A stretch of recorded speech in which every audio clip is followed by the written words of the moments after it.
Hello बच्चों, let us start with the given question. The question says incorrect statement is option A, NADH is slowly oxidized to NAD plus slowly in fermentation. Option B, the F1 headpiece is a peripheral membrane protein complex and contains the site for the synthesis of ATP from ADP and inorganic phosphate. Option C, the number of ATP molecules synthesized in the mitochondria ETS depends on the nature of the electron receiver. Option D, less than 7% of the energy in glucose is released and not all of it is trapped as ATP during fermentation. देखिए, इस question को solve करने के लिए सबसे पहले आपको ये पता होना चाहिए कि फर्मेंटेशन क्या होता है. So let us right the key concept involved in this question, and that is having the knowledge of fermentation or anaerobic respiration.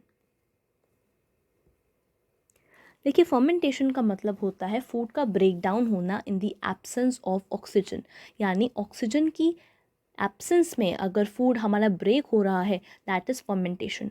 And absence में होने की वजह से ऑक्सीजन की जो ब्रेक डाउन होता है फूड का, that is a partial break down, यानी कंप्लीट ब्रेक डाउन नहीं हो पाता हमारे फूड का in fermentation.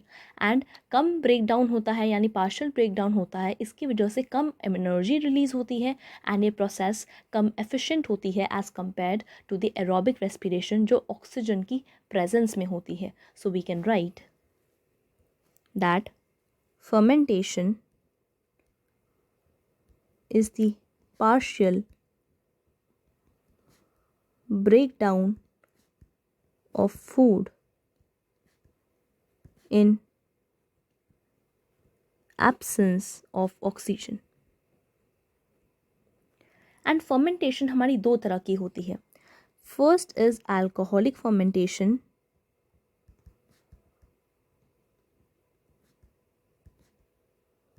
and we have lactic acid fermentation. देखिए, अल्कोहलिक फर्मेंटेशन के अंदर हमारा इथेनॉल बनता है from pyruvic acid and lactic acid fermentation के अंदर हमारा लैक्टिक एसिड बनता है from pyruvic acid. And in दोनों ही प्रोसेस के अंदर हमारा NADH का इस्तेमाल होता है एंड NADH स्लोली ऑक्सीडाइज होता है टू NAD प्लस, यानी दोनों ही प्रोसेस के अंदर NADH का स्लोली ऑक्सीडेशन होता है to NAD plus in alcoholic fermentation and lactic acid fermentation. तो हम कहते हैं that NADH is slowly oxidized to NAD plus slowly. And fermentation के अंदर हमारी जो एनर्जी होती है वो लेस दैन 7% रिलीज होती है इन केस ऑफ ग्लूकोज, और ये जो सारी एनर्जी होती है वो ATP की फॉर्मेशन के अंदर ट्रैप नहीं हो पाती, यानी ATP नहीं बन पाती सारी एनर्जी जो हमारी रिलीज होती है in the process of fermentation. So we can write that less than 7% of energy in glucose is released and not all of it is trapped as ATP. Now let us start with the given options. हमें options के अंदर incorrect statement identify करना है. सो option A says NADH slowly oxidize to NAD plus slowly in fermentation. ये हमने अभी पढ़ा दैट NADH का स्लोली ऑक्सीडेशन होता है to NAD plus in the process of fermentation. So that means हमारी ऑप्शन ए एक ट्रू स्टेटमेंट है. Now option B says the F1 headpiece is a peripheral membrane protein complex and contains the site for the synthesis of ATP from ADP and inorganic phosphate. देखिए, ये भी एक true statement है क्योंकि जो हमारा F1 होता है, F1 हमारा जो हेड पीस होता है वो एक पेरिफेरल मेम्ब्रेन प्रोटीन होता है, यानी इंटीग्रल नहीं होता ये. It is a peripheral membrane protein complex and इसके अंदर ATP को सिंथेसाइज करने के लिए साइट प्रेजेंट होती है जो ATP कैसे बनाती है, ADP और इनऑर्गेनिक फॉस्फेट से. So we can write that F1 headpiece, it is a peripheral membrane protein which forms ATP from ADP and inorganic phosphate to form ATP, जहाँ पर हमारा ADP होता है adenosine diphosphate and ATP is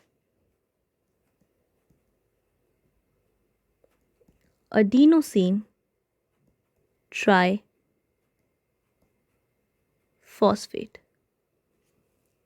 So that means हमारा option B एक true statement है.